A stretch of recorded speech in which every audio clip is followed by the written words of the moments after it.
Hello mga Mima Sir, a day in my life being a small business owner. So for today's video, last day na nga pala ng aming mga OJT ngayon. At bago kami umalis ng bahay, nag-print out na ako ng mga certificates. Yes, you heard it right mga Mima Sir, nag-a-accept kami ng immersion or ng on-the-job training ng mga students. Kaya lang, limited lang ang ina-accept ko, bali maximum of 2 students lang para tig-isa sa kitchen and dining. This time, pang third batch na sila. Hinapon na nga pala kami ng punta ni Daddy dito sa aming store kasi inantabayanan pa niya si Baby Sam galing sa school. Schedule din pala kami ni Daddy mag-live ngayon at gusto ko lang i-share sa inyo yung aming mga ulam. So magla-lunch nga pala kami ni Daddy at ayan siya. Ayan. And food namin, papaitan. So kimchi. Yan, may suka. Yan. Ang sarap.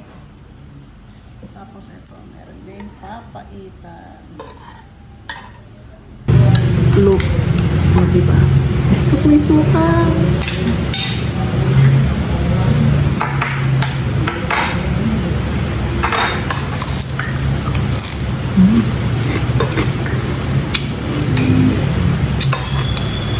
Sarap pa rin.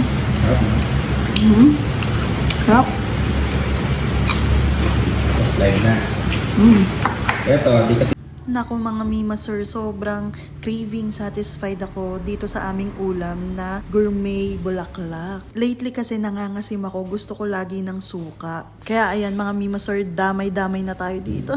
Ang sarap ng pagkakaluto nito ni Daddy, promise. Actually, nag-live kami ni Daddy at meron kaming pa-promo today na free kimchi sa lahat ng magda-dine-in. At eto na nga mga Mima Sir. Maraming salamat po talaga sa mga nag-dine-in today. Sayang nga kanina, may hindi kami nabigyan ng promo na free kimchi. Nakalimutan kasi nila eh. Tapos, naalala ko lang na while sineserve na yung mga foods na to, bakit hindi pa ako nagbibigay sila ng kimchi sa labas? Inaalala ko pa naman yun kanina sa dining na wag kalimutan. Tapos ako din pala magpapaalala, o di ba? Anyways, magdi-distribute na rin kami ni Daddy ng mga certificates ng OJT and meron din kaming regalo sa kanila na Maki dahil na-accomplish nila yung kanilang duty. Finally, after 300 hours, ayan na nga.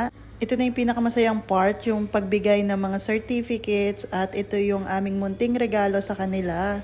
Na-surprise talaga sila na meron kaming ibibigay kaya kita nyo naman sa kanilang mga lobby. At ito nga pala yung behind the scenes ng aming pictorial for souvenir sa mga estudyante. Ayun lang, thank you for watching. Follow for more.